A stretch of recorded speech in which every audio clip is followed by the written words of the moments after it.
How active would you describe your current trade talks and, search to keep, improving this roster? Yeah, I mean, I think like the free agency stuff has kind of calmed down. We're at 14 guys up against the first apron. So adding in that regard right now would be tough, but you're always looking around the league to get better. Talking to teams, exploring stuff. I like our team, but there's also some things that we can look at to improve it. And we'll continue to do that leading up to camp and into the season.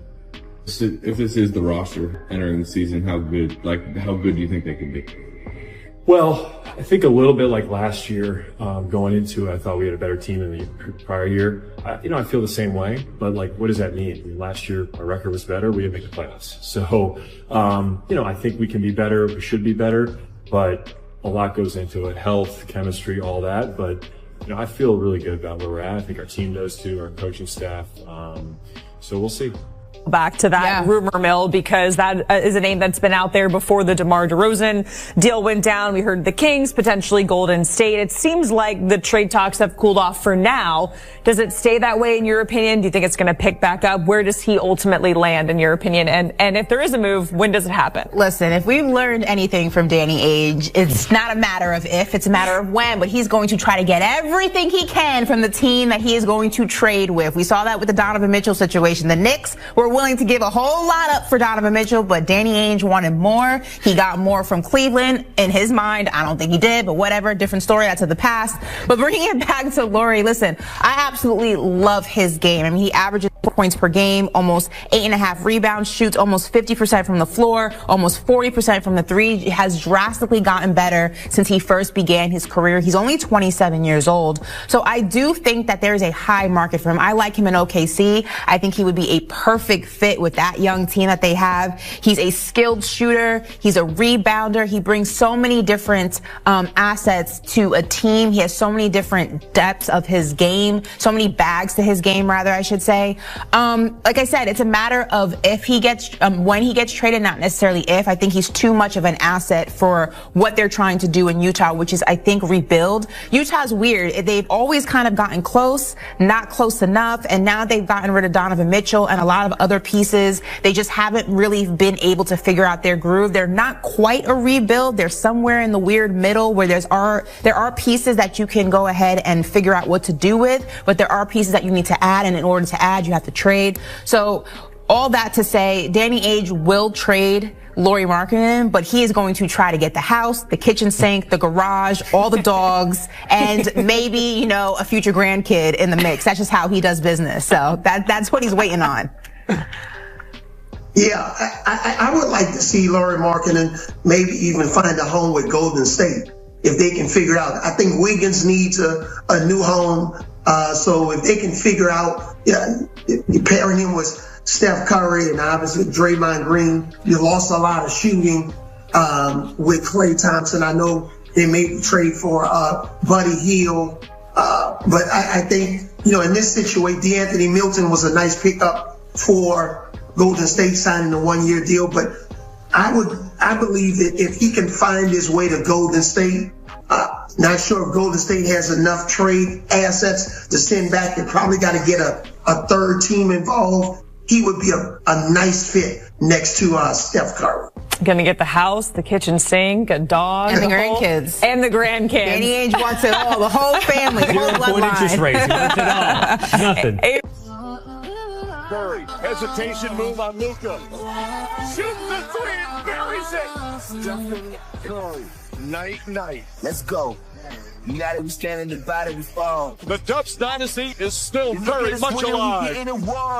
For the first time ever, he's an NBA Finals MVP. MVP! Stephen Curry! What are they gonna say now? With Klay Thompson departing this offseason for Dallas, it ends an all-time run by the Warriors' Big Three. I mean, just pause. Take a look here at these accomplishments that we're seeing. They've experienced some of the most success that we have ever seen from any trio that won 4 titles together. That was top of mind when I caught up with Steph Curry and Steve Kerr before their quest for an Olympic gold medal. This is our conversation. The run is not done.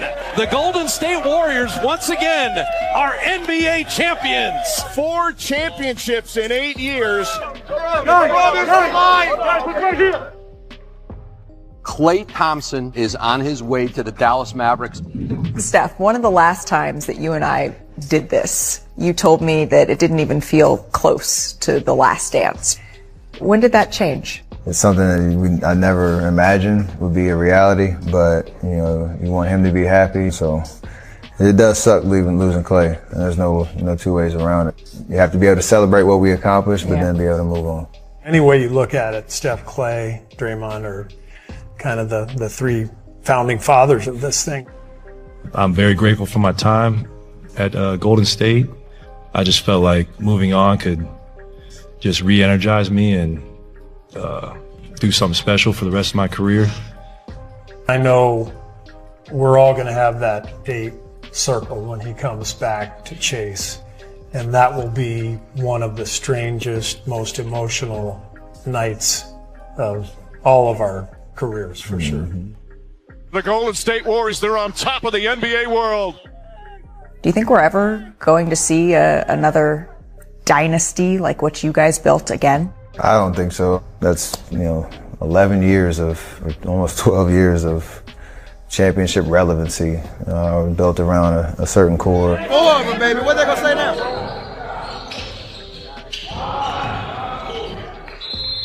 It's kind of hard to believe that this is your first Olympics. Yeah. Of all the things that you've done, why was this the one that you wanted to do? I always wanted to play, represent Team USA. I played in 2010 and 2014 on the World Championship teams. We've had some challenges in the World Championships the last couple years, and just the way that the stars aligned again for me to be healthy. This team that we've assembled is amazing. For me, I knew there's a chapter closing on when being an Olympic athlete would close. So this is probably my first and only opportunity to do it. So I'm excited about it. This is most likely the last Olympics for Steph, LeBron. It's so much fun seeing these two together because they've had these battles over the years, so many battles.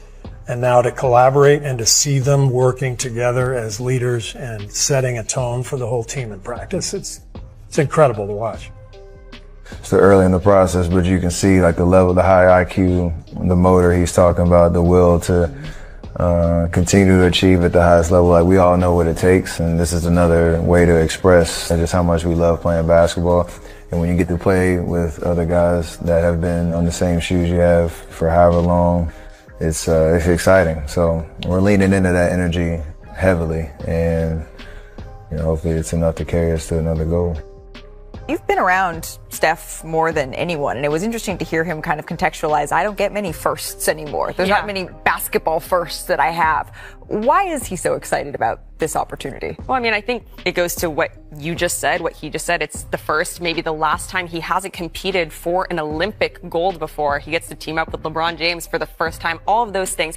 But also when you look at the Warriors the past couple seasons, really since that championship that you highlighted in that interview, the vibe has been different. They've gone through far more downs than they had in the past 10 years. That joy that was so important to the Warriors has been fleeting a little bit. You see him in this environment. There's just so much pure basketball joy. You're with the biggest basketball junkies in the country. And he's feeding off of that right now. Well, and he said, he's a showman. Yeah. And when he's posing for the camera at the baseline and doing all of those things, it's the Golden State Warriors. It's fun. And the Warriors are in a position right now that they really haven't been in a very, very long time. Because if you take a look right now, according to ESPN Bet, they have 40-1 preseason odds to win the title.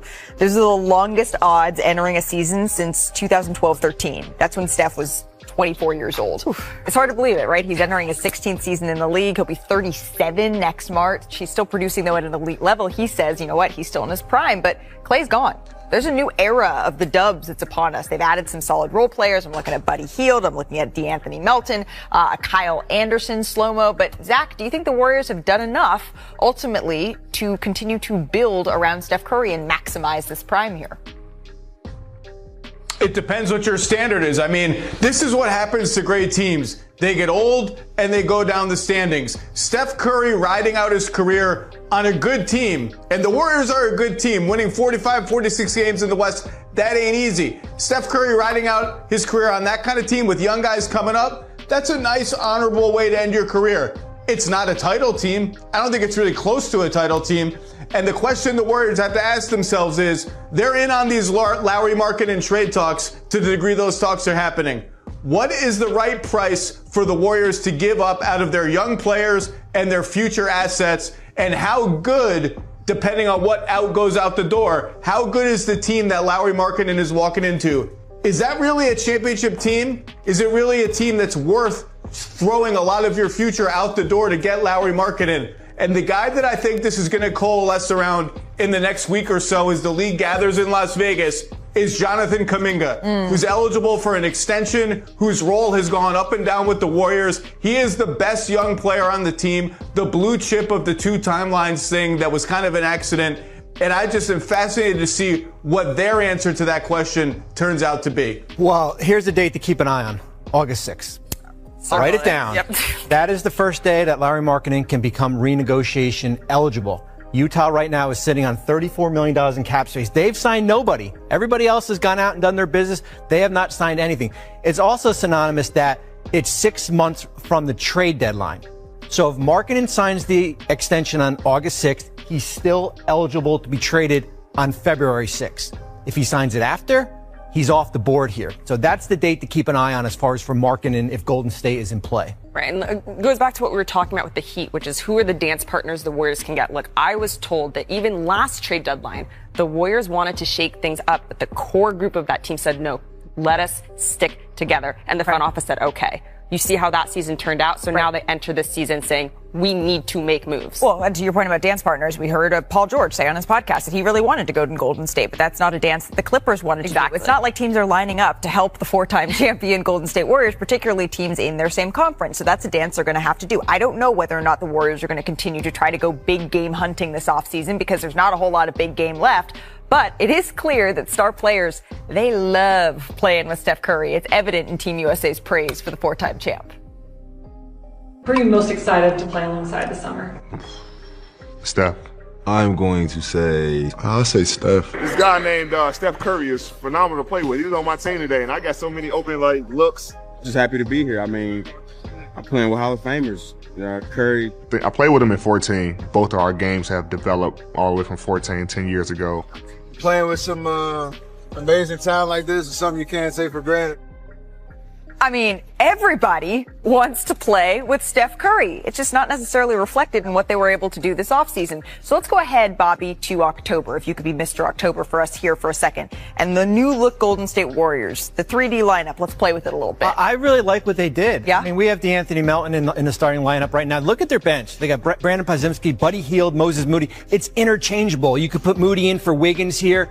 Their depth, I really like their depth. Is it gets you into the top 6? I don't think so. Can it get you more than 46 wins here? Here's what we're talking about from a flexibility standpoint. Yeah. We're talking about Markkanen as far as where they are.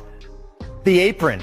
We've talked about the apron. They are hard capped at the first apron. They're only $742,000 below. So if they're going to send out more money in a trade and take back Markkanen's $18 million, it's not going to work. And then here's what their picks are. They have a 2026, 2028, 2030, which is top 21 to 30 protected. They can move that. If San Antonio gets in play for Markkanen, let's say, they have a loaded draft picks as far as. And then the players are off the board. The 3 players are just signed free agent contracts. They cannot be traded until December 15th.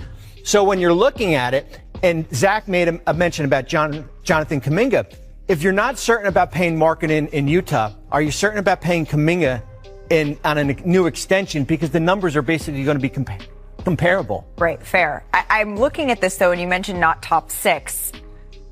For Golden State, we talk so much about this with LeBron James, saving his legs, not playing that extra play-in game, a play-in game or 2. With Steph Curry and an aging roster, how important is that to be in the top 6? It's huge. I mean, we talked about Miami before. Miami's been kind of hanging around that play-in, and it's cost them. Certainly Jimmy Butler gets hurt in that Philadelphia game.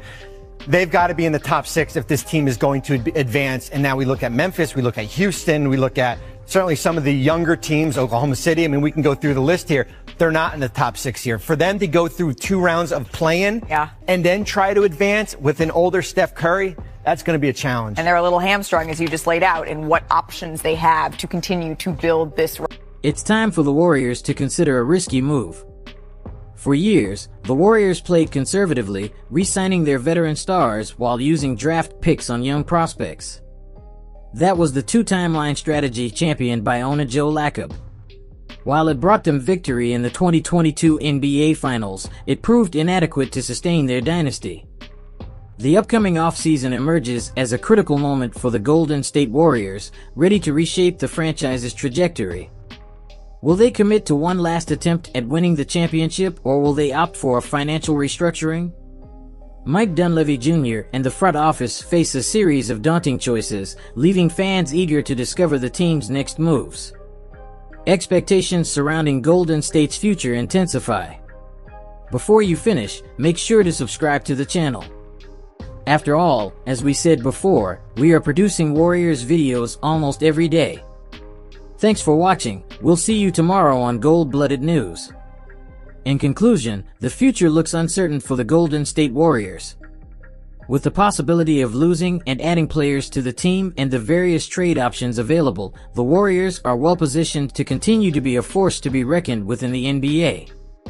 Stay tuned for more updates on the Warriors, and remember to support by leaving your feedback in the comments section below. Don't forget to like and subscribe to the channel. Turn on notifications to know when I will send new news. Thank you for following Gold-Blooded News. A hug and see you next time. We're gold-blooded! Go Dubs!